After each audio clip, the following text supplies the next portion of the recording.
ಸೋಮಯಾನ ಗ್ರಂಥವು ದಾಖಲೆ ಸೃಷ್ಟಿಸುವ ಗ್ರಂಥವಾಗಿದೆ ಎಂದು ಬಸವ ಕಲ್ಯಾಣ ಅನುಭವ ಮಂಟಪ ಅಧ್ಯಕ್ಷ ನಾಡೋಜ ಡಾಕ್ಟರ್ ಬಸವಲಿಂಗ ಪಟ್ಟದೇವರು ಹೇಳಿದ್ದಾರೆ. ಪಟ್ಟಣದ ಲೆಕ್ಚರ್ ಕಾಲೋನಿಯಲ್ಲಿ ಚನ್ನಗಿರಿ ನಿವಾಸದಲ್ಲಿ ಸೋಮಯಾನ ಗ್ರಂಥ ಲೋಕಾರ್ಪಣೆ ಮಾಡಿ ಅವರು ಮಾತನಾಡಿದರು. ಜೀವನದಲ್ಲಿ ಬರುವ ಕಷ್ಟ ನಷ್ಟಗಳಿಗೆ ಸ್ಪಂದಿಸುತ್ತಾ ನಾವು ಹೊಸ ಜೀವನಕ್ಕೆ ಹೊಂದಿಕೊಂಡು ಹೋಗಲು ಕಲಿಯಬೇಕು. ದಾಖಲೆಗಾಗಿ ಗ್ರಂಥ ಮಹತ್ವದಾಗಿದೆ. ಈ ಗ್ರಂಥದಲ್ಲಿ ಸೋಮನಾಥ ನುಚ್ಚನವರ ಸಾಹಿತ್ಯದ ಮೇಲೆ ಬೆಳಕು ಚೆಲ್ಲಲಾಗಿದೆ. ಎಲ್ಲರ ಆಶಯಗಳಿಗೆ ತಕ್ಕಂತೆ ಗ್ರಂಥ ಮೂಡಿ ಬಂದಿದೆ ಎಂದು ಅವರು ಹೇಳಿದ್ದಾರೆ.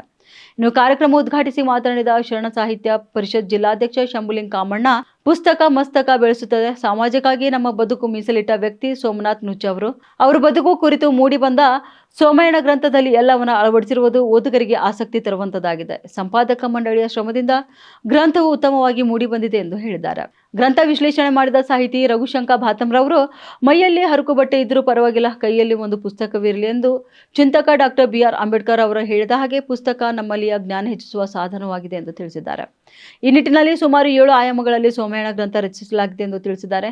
ಇನ್ನು ಸಾಹಿತಿ ವೀರ್ ಶೆಟ್ಟಿ ಬಾವುಗೆ ಮಾತನಾಡಿ, ಆಹಾರ ನಮಗೆ ಬದುಕಿ ಉಳಿಯಲು ಬೇಕು, ಆದರೆ ಪುಸ್ತಕ ನಾವು ಹೇಗೆ ಬದುಕಬೇಕು ಎಂದು ಕಲಿಸಿಕೊಡುತ್ತದೆ ಎಂದು ತಿಳಿಸಿದ್ದಾರೆ. ಜನಪದ ತಜ್ಞ ರಾಜೇಂದ್ರ ಯರ್ನಾಳೆ ಮಾತನಾಡಿ, ಪುಸ್ತಕ ನಾವು ತಲೆ ಎತ್ತಿ ಬದುಕುವಂತೆ ಮಾಡುತ್ತದೆ. ಸೋಮನಾಥ್ ನುಚ್ಚ ಅವರು ಜ್ವಲಂತ ಸಮಸ್ಯೆಗಳನ್ನು ಪ್ರತಿಬಿಂಬಿಸುವ ಕವಿಯಾಗಿದ್ದಾರೆ. ಇದ್ದುದನ್ನು ಇದ್ದಂಗೆ ಬರೆಯುವ ನೇರ ನುಡಿಯ ಸಾಹಿತಿಯವರಾಗಿದ್ದಾರೆ ಎಂದು ಹೇಳಿದ್ದಾರೆ. ನಂತರ ಇತಿಹಾಸ ತಜ್ಞ ಡಾಕ್ಟರ್ ವೈಜನಾಥ್ ಭಂಡೆ, ಸಾಹಿತಿ ಚಂದ್ರಶೇಖರ್ ಬಿರಾದಾರ್, ಜಯಶ್ರೀ ಪ್ರಕಾಶ್ ಸುಕಾಳೆ, ಕರ್ನಾಟಕ ಸಾಹಿತ್ಯ ಪರಿಷತ್ ಅಧ್ಯಕ್ಷ ನಾಗಭೂಷಣ ಮಾಮಡಿ, ಓಂಕಾರ್ ನುಚ್ಚ, ಮಲ್ಲಿಕಾರ್ಜುನ್ ನುಚ್ಚ, ಚಂದ್ರಕಾಂತ್ ಬಿರಾದಾರ್, ಜಯರಾಜ್ ದಾಬಶೆಟ್ಟಿ, ಅಶೋಕ್ ರಾಜೋಳೆ, ಗಣಪತಿ ಭೂರೆ, ಬಸವರಾಜ್ ಬಲ್ಲೂರ್ ಉಪಸ್ಥಿತರಿದ್ದರು.